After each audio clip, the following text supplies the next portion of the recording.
తెలంగాణ రాష్ట్రంలోని వికారాబాద్ జిల్లా పరిగిలో వచ్చే ఏడాది జనవరి 6, 7, 8 తేదీల్లో జరిగేటటువంటి ఇస్లామిక్ అతివాద సంస్థగా పేరున్న తబ్లిగీ జమాత్ సమావేశాలకు తెలంగాణ ప్రభుత్వం భారీ ఆర్థిక సాయం చేయటం ఏదైతే ఉందో అది ఇప్పుడు తీవ్ర వివాదాస్పదం అవుతోంది. రాజకీయంగా కూడా చర్చనీయాంశంగా మారింది. ఈ సమావేశాలకు నిర్వహణకు సంబంధించి ఏకంగా 2,45,00,000 రూపాయలని రేవంత్ రెడ్డి నేతృత్వంలోని కాంగ్రెస్ ప్రభుత్వం విడుదల చేసింది.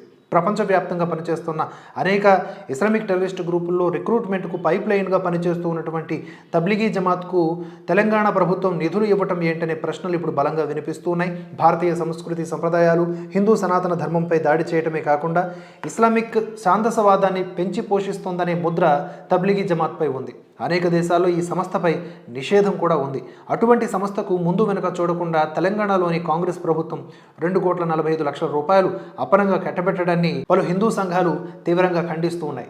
ప్రభుత్వం తన నిర్ణయాన్ని ఉపసంహరించుకుని నిధుల విడుదలకు బ్రేక్ వేయాలని డిమాండ్ చేస్తూ ఉన్నాయి.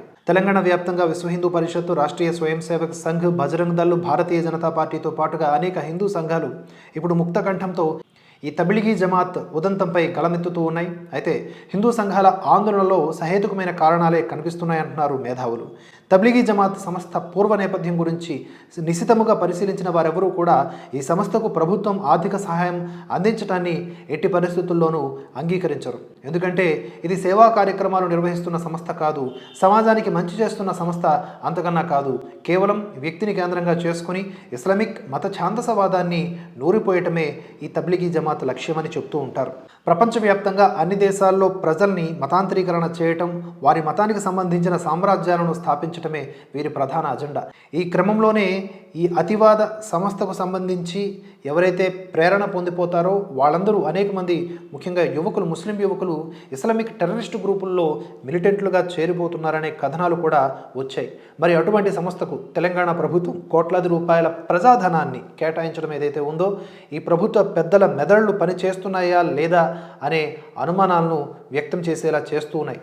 పైపైన చూస్తే అల్లా మాటలను బోధించే వారిని ఇస్లాంలో తబ్లిగీలు అని పిలుస్తారు. జమాత్ అంటే సంస్థ అని అర్థం. తబ్లిగీ జమాత్ అంటే సంక్షిప్తంగా అల్లా మాటలను బోధించే సంస్థ అని చెప్పుకోవచ్చు. వీరందరూ సమావేశమయ్యే స్థలాన్ని మర్కజ్ అంటారు. 1926లో హర్యానాలోని మేవాట్ ప్రాంతంలో మౌలానా ఇలియాస్ కాంద్లావి అనే ముస్లిం మత గురువు ఈ సంస్థను ప్రారంభించారని తెలుస్తోంది.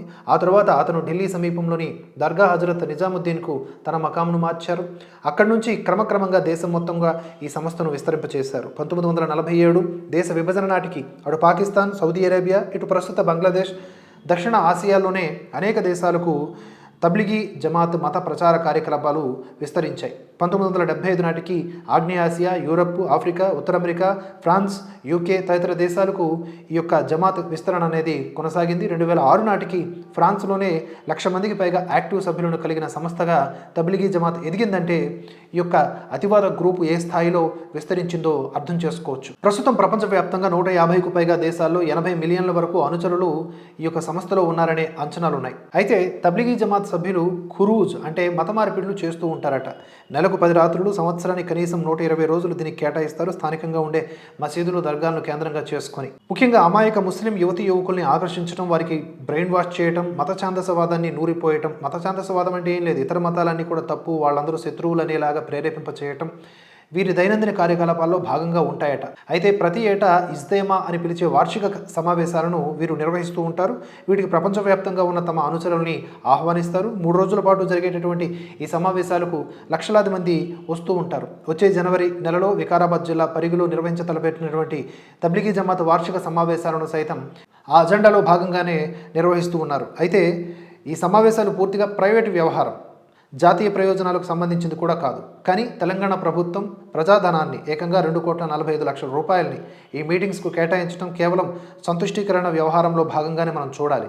దీనిపై ఇప్పుడు వ్యతిరేకత వ్యక్తమవుతుంది. ప్రజల్లో ఈ స్థాయి వ్యతిరేకత వ్యక్తం కావడానికి కారణం ఇప్పుడు మనం చెప్పుకున్నట్లుగా తబ్లిగీ జమాత్ నేపథ్యమే. వారి బోధనలు, మూల సిద్ధాంతాలు రాడికల్ గ్రూపుల్లో చేరడానికి అనువైన వాతావరణాన్ని కల్పించేవిగా ఉంటాయట. ఇక్కడ మానసికంగా సిద్ధమైన అనేక మంది ఆ తర్వాత మతోన్మాదులుగా, టెర్రరిస్టులుగా మారుతూ ఉంటారని అమెరికన్ ఫారిన్ పాలసీ కౌన్సిల్ కూడా పేర్కొంది. పలు దేశాలకు చెందినటువంటి అంతర్జాతీయ వ్యవహారాల పరిశీలకులు తబ్లిగీ జమాత్ను ట్రాన్స్నేషనల్ ఇస్లామిస్ట్ నెట్వర్క్గా పేర్కొంటున్నారు. ప్రపంచవ్యాప్తంగా ఇస్లామిక్ టెర్రరిస్ట్ గ్రూపుల్లో జాయిన్ అయ్యే 80% మందికి పైగా మిలిటెంట్లపై తబ్లిగీ జమాత్ ప్రభావం ఉంటుందనే అంచనాలున్నాయి. అల్ ఖైదా, లష్కర్ ఎ తోయిబా, జైషే మహమ్మద్, ఐసిస్ వంటి అనేక ఉగ్రవాద సంస్థల్లో తబ్లిగీ నుంచి ట్రైన్ అయినటువంటి మిలిటెంట్లు జాయిన్ అవుతూ ఉంటారట. ఇది నిరంతరం సాగే ప్రక్రియలా మారిపోయింది. ఈ నేపథ్యంలోనే ఇస్లామిక్ టెర్రరిజం వ్యాప్తికి ఓ పైప్ లైన్ లాగా, ఒక ముఖద్వారంలాగా తబ్లిగీ జమాత్ పనిచేస్తుందనడానికి అనేక ఆధారాలు ఉన్నాయని చెప్పి బీజేపీ నేతలు కూడా వాపోతూ ఉన్నారు. ఈ కారణంగానే Iran, Uzbekistan, Tajikistan, Kazakhstan, Russia, Saudi Arabia తదితర దేశాలు ఈ సంస్థపై నిషేధాన్ని కొనసాగిస్తూ ఉన్నాయి.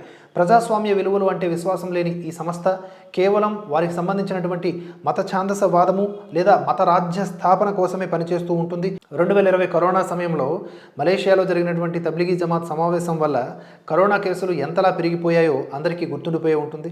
India, Indonesia, Singapore, Thailand, Cambodia, Vietnam, Philippines, Bangladesh, Sri Lanka సహా అనేక ఇతర దేశాల్లో వేలాదిగా ఈ యొక్క కేసులు పెరిగిపోవడానికి కారణం వీరే అని చెప్పి ఎన్నో కథనాలు వచ్చాయి, ఎన్నో వార్తలు వచ్చాయి. అటువంటి మతోన్మాద సంస్థలకు తెలంగాణలోని కాంగ్రెస్ ప్రభుత్వం నిధులు విడుదల చేయడం అంటే భరత జాతి ప్రయోజనాలను పణంగా పెట్టడమే అవుతుందనేది ప్రస్తుతం వినిపిస్తున్నటువంటి వాదనలు. కాబట్టి వికారాబాద్ జిల్లా పరిగిలో జరిగే ఈ సమావేశాలకు అందించే ఆర్థిక సహాయాన్ని తక్షణం ఆపివేయాలని, ఆ సమావేశాలపై ఆంక్షలు విధించాలని చెప్పేసి విహెచ్పి, ఆర్ఎస్ఎస్, బజరంగ్ దళ్ వంటి హిందూ సంఘాలు బలంగా డిమాండ్ చేస్తూ ఉన్నాయి.